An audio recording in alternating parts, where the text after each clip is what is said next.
For the second straight week, Iowa State is facing an unexpected monumental game. For Colorado, I'm pretty sure every game from here on out is monumental.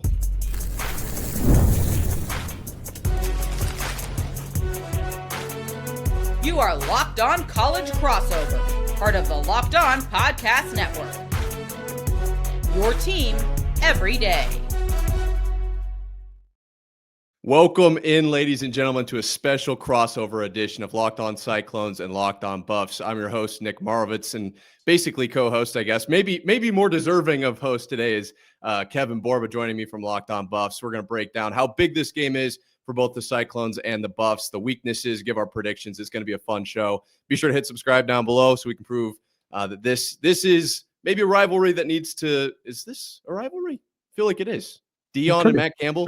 Should be. Yeah, it should be. That's why we're hitting subscribe today. Can't wait to dive into all of that, obviously, and probably even more. We're going to get off topic, I'm sure. But first, this episode is brought to you by Mazda. Like our players, we sweat every detail because when you make every move count, pulling off the unexpected is only the beginning. Stay tuned later for highlights in this week's Moving the Game Forward. Mazda, move and be moved. All right, Kevin, let's dive into this game because I don't think a lot of people before the season would have circled this as like a turning point or a key game on the schedule. For Colorado, where they're at right now, not looking ideal. If they snag this one, how big would this be for the program? Yeah, this would be huge. I think Colorado's everyone's having a little PTSD to year one of Deion Sanders, which I think Deion Sanders has done a great job with Colorado. Let me put this out there first. But that first year when they lost 7 out of their last 8, it was just like a snowball effect. And I'm starting to feel that again, where it's just like, oh no, like you've gone up 14-0 against BYU. You went up 14-0 against TCU and you lost both those games, right? And I think if something like that happens again, or even if you just lose again, it's like, okay, we lost 3 straight now. The schedule's only getting harder because they have Utah left. Like, I think a loss here would, I don't even know, like take the wind out of the sails isn't even possible anymore. It's just like shoot a giant cannonball through the sails. But a win would be huge, right? A win could save some jobs. I do think that Colorado's coordinators are both I don't think they're both at risk of losing their jobs, but the pressure has to go to someone. And Deion Sanders just became one of the highest paid coaches in college football. So it's not going to be on him, right? So if moves need to be made, there's going to be coordinators change. There's going to be position coaches let go, So I think this is sort of like hey, prove it for everyone else. So that way this can sort of stay going in the right direction. Yeah, and for Iowa State, I don't know if it's necessarily guys losing their jobs, but you look at what I think the expectations were going into this season. It's kind of been up and down with the loss of Higgins and Knoll. What is this team going to be? Then you start 5-0, and it's like, okay, Matt Campbell has brought this program to new heights. This is the new Iowa State football. We're going to be competing for Big 12 titles, and then you lose to Cincinnati last week, and now we're like, is this the Iowa State of old, or is Cincinnati really good? Obviously, Iowa State really banged up, especially in the secondary, but a lot of question marks right now. So I feel like this is almost a get-right game, but also an extremely, very, very important game, I feel like, just from a vibes, like where's the momentum at standpoint for Iowa State. As far as Colorado. Gotta love the vibes metric. Gotta love the vibes metric. That's one of my staples. Is it a trap game for you guys, though? Like, no, this have trap? Okay. I don't think this is a trap game. I think this is almost the opposite because you were shocked last week by Cincinnati. I think last week was a classic look-ahead letdown, not necessarily looking ahead to Colorado, but looking ahead to Iowa State has a really tough, really 3-game stretch, but then 5 games to end the year, or I guess you can cut off Oklahoma State, but ASU, BYU, TCU in that mix, Kansas, like that's, I feel like, a little bit of what they were looking ahead to. And then I've got this picture right up here on my desktop of the Arizona whiteout game. Like we've had 2 whiteout games. Baylor last year was electric. Arizona was just as good. And obviously coming off the bye, whereas, obviously with Kyle Conrarty, there's the whole shebang. And all this emotion goes into this game, which I didn't expect it to. And I think the team maybe felt that a little bit against Cincinnati, got punched in the mouth a little bit. Now we're at how do you respond? Not so much a kind of coming down from something point. That's how I look at trap games personally. Yeah. Is this a trap game for Colorado? Colorado's looking ahead right now. Bigger things on the horizon. Yeah, bigger things on the horizon. Next week against Utah is really on their mind. No, I think for Colorado, this is like a game of desperation. I felt the same way about the TCU game, and it just felt like the symbolism was there last week where it was like, this is where the Coach Prime era started. This is where everyone was doubting you, and you went on the road, beat the defending champion runner-ups or not defending champion, excuse me, the runner-ups from the year before. Granted, TCU ended up being terrible, but at that time, they were a top 25 team. Everyone was doubting Colorado. They were 2 touchdown underdogs, and it was like, okay, you made a statement here before. Can you do it again? And I just feel like Colorado keeps falling on their face, excuse me. And they keep just sort of coming up close, but not close enough. And it's like, you're getting to that point where it's like, you need to see results. Otherwise, this is going to be a really bad season, right? I think you could throw away the Big 12 championship discussions unless the Big 12 gets wacky again. And there's like 7 teams that have a chance to make it in the final week like last year. But Colorado could still make a bowl game. And I'll tell you what, it's a lot easier to win 4 out of your last 6 than it is to win 5 straight, right? Because if you lose another one, you're sitting at 2-5, and you basically only have 1 game to play with. So you don't want to be in that position. And I think Colorado, like, this sense of desperation is they feel that. Like, they feel that tension. The coaches are like, you need to play like your job is on the line, because I think this is probably the most disappointing. Yeah, the most disappointing part about this Colorado team is they lead the country in I don't know what you want to call them, seniors, I guess, guys who are playing their final year, 38 players. So a lot of veterans. And it's like, you kind of were hoping that veteran presences would help this team. And instead, it's like, this is probably the last football that a lot of these guys are going to play. So do you want to end it being a 2-10 team, 3-9 team, or do you want to make a run and go to a bowl game, right? Because I think a bowl game is still a success, right? I think nowadays in college football, there's too much of this, like, it's playoff or nothing. Like, that's not a reality for every team. And for Colorado right now, that's not, or for this season, we could safely say for this season, it is not a reality. So yes, there's a lot at stake here, and a little bit of desperation never hurt anybody, right? I think maybe. Right. No, it's actually, I've heard it's good, actually. I'm curious how you feel about this. Is this a measuring stick game for Colorado? Because we talked a little bit off air about, like, is Iowa State just trash, or is Cincinnati really good? I fall into the camp that Iowa State is good. Cincinnati was just better last week. So if Colorado's able to keep it close, or maybe, edge out a win, or whatever the case is, would you look at this as like, okay, this is a really tough team that we beat. We can actually make a push for, maybe it is an 8-way tie at the end of the season, something crazy. I don't know if that's necessarily what you wowould be looking towards, but, or is it the other side of the coin of Iowa State? Maybe not what we thought. We got to win. That's awesome. Let's move on to Utah. Yeah, I think it'd be more about Colorado, honestly. I think if you're Iowa State, it's just kind of one of those things where it's like, you probably have an inconsistency or a flaw that we're just now discovering, or that we hadn't seen in the first few weeks or so. But for Colorado, they played Georgia Tech really closely. They had them on the ropes, honestly, and probably should have won that game. I think Colorado leads the country and, like, probably should have won that games. I was just going to say that. There's a bunch of them. Yeah, like you force 3 turnovers in the first quarter and you end up losing. That's insane. BYU, you're up 14-0 and you lose that game. And it's like, okay, that's tough. TCU on the road, 14-0, lose again. Like, Colorado has come so close to putting it together. So I think a win over Iowa State would just show, like, this is what this team could have been, or, like, this is what this team is capable of. Because I think people are starting to get in that write-off phase where it's like, and we kind of joked about it off air as well. It's like Colorado's like the write-off team right now, where it's just like, like you're looking ahead to whoever's next week, and other teams might do the same, which makes Colorado a perfect trap game sort of candidate. But I do think it would say a lot more about Colorado than Iowa State. Do you disagree with that, or would you fall apart if Iowa State loses? Will you fall apart?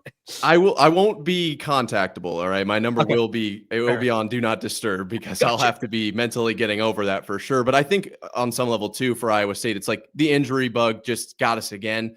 The secondary, we'll see what the reason is. Against Cincinnati, we could not stop the run for anything. So the secondary played a role for sure. And I think more than that, it was the kicker, obviously missing Kyle Conradi and his 63-yard weapon. Like, that played a huge role against Cincinnati. But I don't think you can ignore the injuries, and we'll see how it plays out. But that would be my first thought.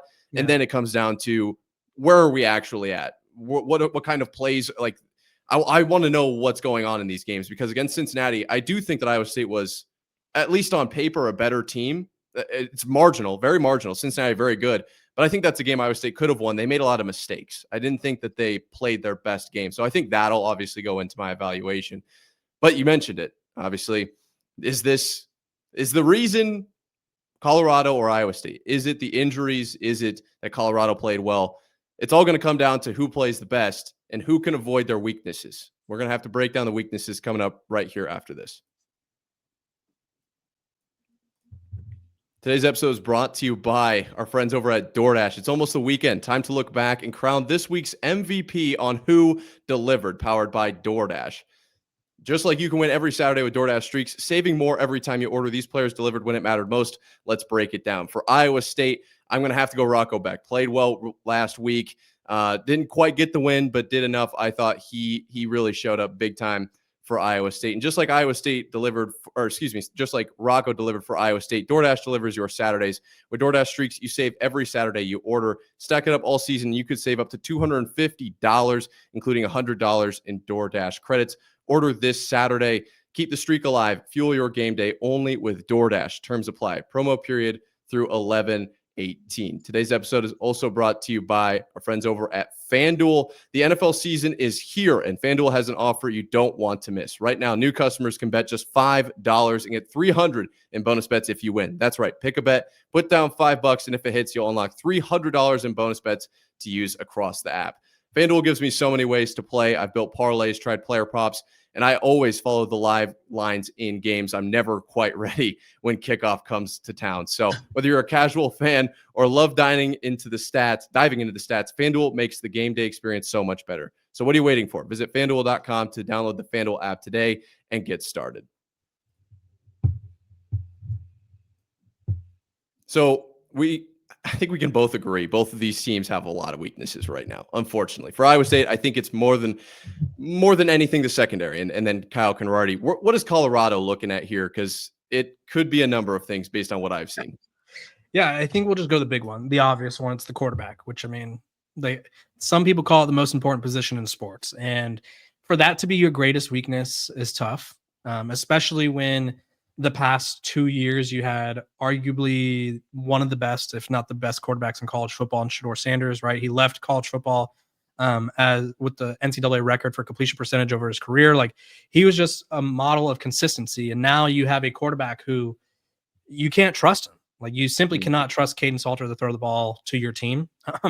He threw 3 picks in the first half last week. And I think one of the disappointing parts about the Caden Salter experience is we had that 2023 year at Liberty where it was like he was the Conference USA MVP. He led them to I think it was 13-1 or 12-1 record, and they went to the Fiesta Bowl. It was like, we know the guy's in there. We know that version of Caden Salter's in there. We just aren't seeing it. And at first it was confidence. There's been some off the field stuff that I've talked about on my show where he's not doing everything he needs to do at Colorado, for being quite honest.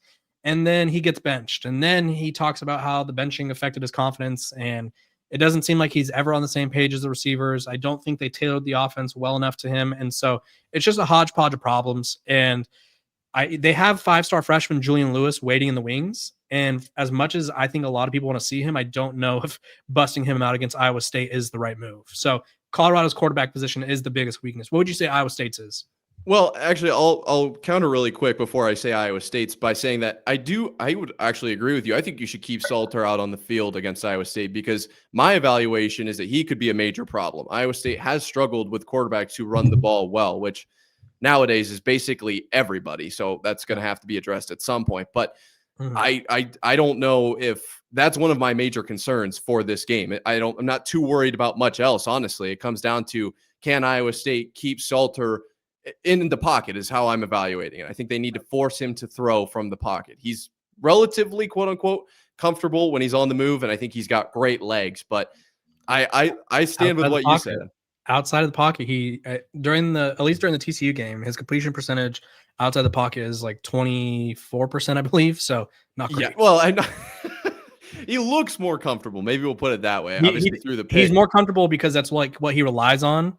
But like, he's just so inaccurate where it's like, okay, maybe try to stay in the pocket. To build on your point, I was trying to build on your point, not like to take it away. Like, keeping him in the pocket is the key to Iowa State because like he's uncomfortable for whatever reason. He wants to move around. And so if you keep him in the pocket every time he drops back to pass, and I don't even coach quarterbacks. Yeah. I don't know what the issue is. And I don't know how to fix that. Like, as soon as teams, because I feel like teams usually give up 1 or 2 big runs on Salter and then they start spying him and he's like, I don't know what to do now. Like, I don't know what happens there. I don't.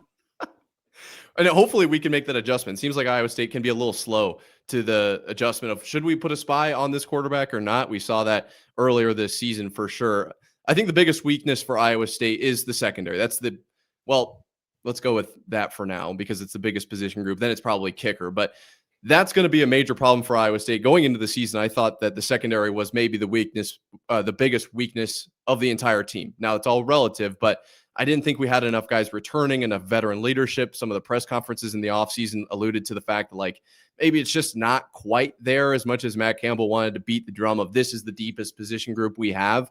Some guys have stepped up, like Trey Bell for sure is a very bright spot for Iowa State secondary. But if this group going into the season that I am worried about gets more injured, I don't feel comfortable with that. Like I am very scared of up the seam. That is a South Dakota, I think, is the biggest we've seen all season of a team trying to exploit what Iowa State doesn't really defend well. So I'll be curious to see what Colorado does there. Obviously, the kicker, we need to figure out what we're doing.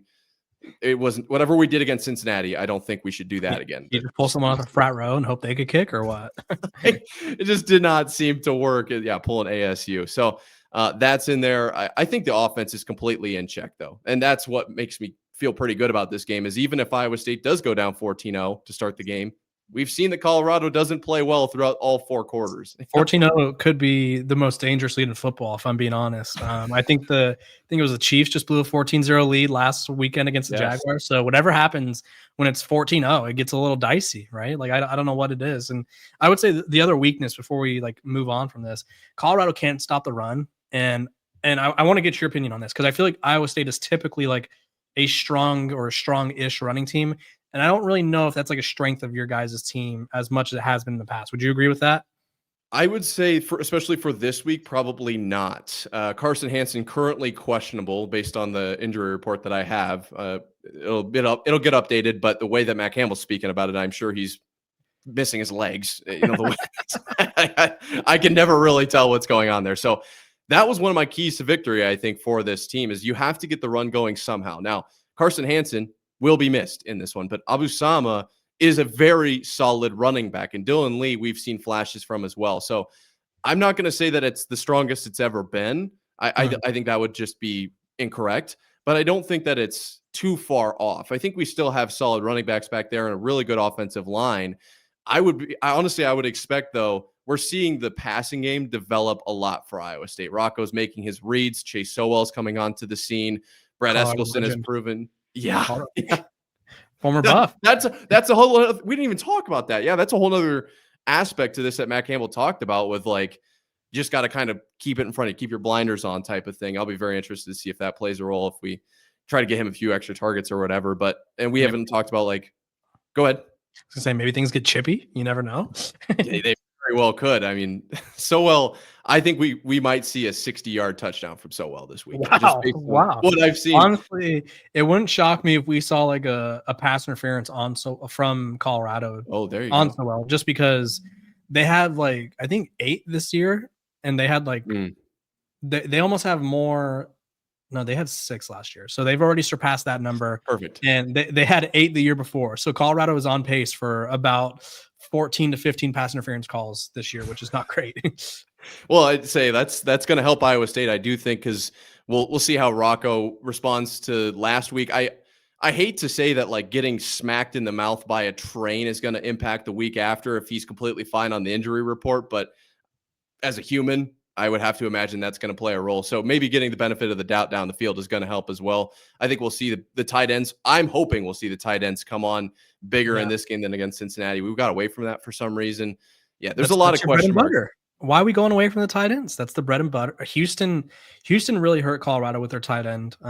Granted, I think he's one of the best in the country, but the tight end play will be a huge factor because Colorado's linebackers are disgustingly weak. I talked about it all off season. I was criticized for criticizing the linebackers, and I constantly said they were a downgrade from last year's. And wouldn't you know, every week there's a video of Coach Prime yelling at the linebackers for not doing their job. So it's like, I mean, crazy. Yeah, who would have thunk?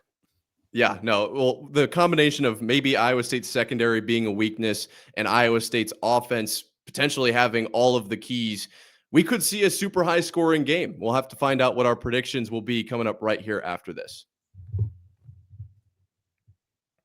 This episode is brought to you by Mazda's, moving the game forward. For those who believe it's not just about playing the game, but about redefining it. There are moments that do more than put points on the board. They move crowds, move culture, and keep moving the game forward. This week's moment that moved the game forward was Rocco Becht getting sent straight into the injury tent, the blue tent, and coming out and scoring just moments later. The kid has grit unlike anything we've ever seen. I think he's an Iowa State player through and through, all the way down to the bones.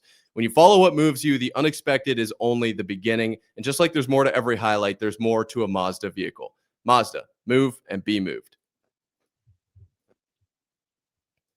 So we do have a little bit of general kind of wrap up we can do here really quick, but should I even ask, do you think Colorado's going to win this game? Yeah, Colorado wins 75-2. You got a safety. You got an early safety, and then Colorado goes on to score 75 unanswered. Now, I think this game's going to be uncomfortably close for Iowa State, which will send Cyclones fans into a panic because you kind of went from, I don't want to say running the table to open the year, but very strong start to the year. Yeah, pretty strong start to the year. And all of a sudden you lose to Cincinnati, and Colorado plays you closely. The odds makers have this Colorado as 2.5-point dogs right now, and I think there's something to that. I don't know what it is. Like, the powers that be at Vegas, they're good at their jobs for a reason, right? But I think Colorado keeps it close, but I do think Iowa State loses. I don't mean this. It's going to sound harsh, and I don't mean it to sound harsh, but until Colorado makes a change at quarterback, I am not going to be confident that this team can consistently generate points on offense, right? The scripted plays are really good, but as soon as they get out of the script and as soon as the defense makes adjustments, Colorado's offense falters. And I just don't trust Caden Salter. I don't know if throwing in Julian Lewis at this time would be the right decision, but I do think a lot of people are ready for the Caden Salter experience to be over. But I do think Iowa State wins a close one. I think it'll be 28-25. Okay. I think it could be a little more high scoring than that. I'll be interested to see. It really comes down to, I think, what Iowa State's defense can do. I think Iowa State has the capability to put up 35 points. And I talked about it earlier this week. I think that kind of needs to become the identity of Iowa State. It's no longer like we're going to win close. We're not Iowa. I'm not saying anything crazy where we're winning games 13-7, but I think we need to become a team that's comfortable with winning games 45-42. You need to be okay mentally going into the game with, we're going to go for it and we are going to score a ton of points throughout the course of the game because they have the offense to do it, I personally think. Now, you bring up how close it could be. I don't have the stat up in front of me. I tried to find it, but I am terrible at using the search bar on Twitter, so I don't have it. But I believe the last 3 years after Iowa State's first loss, they've lost like on the road, whatever. It's like a very odd specific scenario where they were favored on the road after their first loss, and they lost all 3 of those games. Favored on the road when it's raining. If it's going to be raining, look out for Abu Sama. When we have Mexican food at noon. No, I'm just kidding. Oh, yes. I have. That feels like one of those stats where it's like when my cat goes to bed at 7 a.m. Yeah. You remember Jeff Saturday at like first coach to win on a Saturday with the last name Saturday. It was like iconic. How many people have gotten that opportunity? Right. It's like, he's one of one. No, I do. But I do wonder if there is an element of, coming off of a loss, how does this team respond? So I'm not going to say that Iowa State blows out Colorado, but I think that they get the win with quite a few points here. Maybe I'll go, 42-27. It's just some odd number for Colorado to get in a few times. Maybe that's a scoregami. Who knows? But I think I'd be more confident in Colorado pulling off the upset if they didn't have like 3 running backs injured. I forgot to mention that earlier, but Colorado sort of found a run game, and I think the less Caden Salter has to throw, the better, honestly, has sort of been the vibe lately, to go off your vibes point earlier. And they found something magical with Draylon Miller. He's a former 4-star wide receiver that they moved to running back, and they've been using him as a wildcat quarterback, and he's listed as doubtful. DeKalen Taylor is a guy that hasn't played in a few weeks. Same thing with Simeon Price. And so it's like you found something and now it's taken away. So I think Colorado has 2 healthy running backs and a veteran quarterback and I think that's why Caden Salter will get the nod, honestly, and which is why we talked about him so much today, is because he can run. So that adds another element. It's just, I don't know if he'll be able to sort of put things together. Nick, if you had to give like a prediction for like how many times Matt Campbell's like shown yelling at a fan, over under like 1.5. What are we feeling? I don't hate the over there. I don't. He kind of lost his cool a little bit last week. Ended up with a personal foul, which we never saw. So I don't know if that actually happened. But yeah. But I think a part of that too, I don't know if he'll necessarily be up in the stands yelling at fans, but part of it I do think comes down to how Matt Campbell backs his guys. And if it turns into a chip fest because of Sowell, like he will be the guy absolutely at Sowell's back yelling across the field at Deion. Like I have no doubt that will happen. I just don't know if it becomes that chippy because Iowa State's could run away with it. You mentioned the run game. I want to say this. I think that this is maybe not a super common point that a lot of people are going to bring up. I think Iowa State needs to come out and punch Colorado in the mouth in this one. I know that over the course of the game, Iowa State's going to be better, or at least that's my perception right now. Just looking at what Colorado's done, I believe they were outscored by some ridiculous number in the fourth quarter. Like there was a bunch of games outscored by like 20 or 30 points. Yeah, it's not great. Yeah, it's not a good look. So I think long game, Iowa State is probably like okay with going down 21, and I wouldn't be scared until the clock hits 0, to be honest. But let's go back to it again, from a vibes standpoint, I think Iowa State needs to come out and show that they are still a top team in the Big 12, because you can't go 11-1 without dropping a game to Cincinnati. That's what they always say. So it's not over. I had that tattooed on my butt cheek, actually. Left or right? Because mine's the right. Mine's on the left. So yeah, I think that's a perfect match. That's the saying though. You just can't do it. It is a common saying. And so I just want to see this team come out with some fire under their rear ends. Not that it's going to win or lose them the game, but you shut down Colorado early, a team that I don't think a lot of people perceive as a contender right now. And you prove that, yes, even if it's just to yourself, not necessarily to the media, because I don't know if Iowa State will be able to crack the top 10 for the rest of the season just based on their schedule. If it's not to anybody else, to yourself, that, yeah, we do still have it. Last week did not go well. It was weirdly hot, which Iowa State has shown they play terribly when it's warm out, which 75 degrees plus. Iowa State's 0-12. That's what I heard. Yeah, like what? Jonesboro was very hot, but like Cincinnati, I feel like that wasn't quite hot enough. But either way, I want to see them come out and prove it to themselves, because I think the team is very, very much good enough. If Colorado doesn't get the win, is there anything that you could see in this game that would give you a sense of, okay, this team could still make a bowl game? There's still something left to play for the rest of this season. I mean, I feel like they're going to, I'm predicting them to keep it close. So I think at one point, like those one-loss games, it's one score games are one of the weirdest things in football in general, because there's really no, like, they don't matter in a way. It's like TCU, the year they went to the playoff, all their games were one-score wins. And the next year they were terrible and they lost all those games, right? So for Colorado, it's just like being on the right side of it could sort of just change momentum. And I think if you are able to keep it close, or maybe you find momentum with a quarterback change, or you change up the offensive scheme somehow, maybe that's what gets you confident, I think. Because we talked about this, and this is, I think I don't want to say I've been pessimistic, just a little too real for Colorado fans.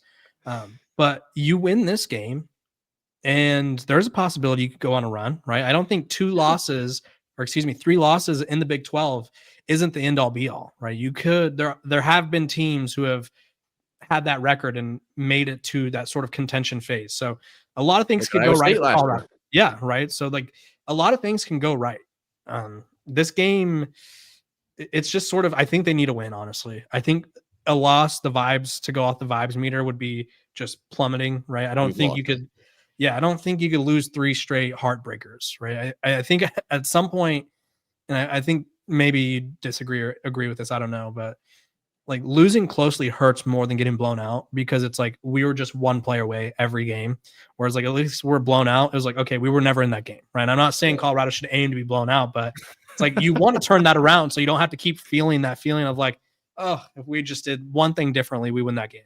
It does stink when it feels like if the ball would have just been 15 degrees and it bounced into your player's hands on a fumble or whatever, you come away with that win. I feel what you're saying. Unfortunately, I can say that the blowouts hurt too, because the Big 12 championship game, I'll never forget that. That Cam Scatterboo, the literal freight train, is tattooed on my brain.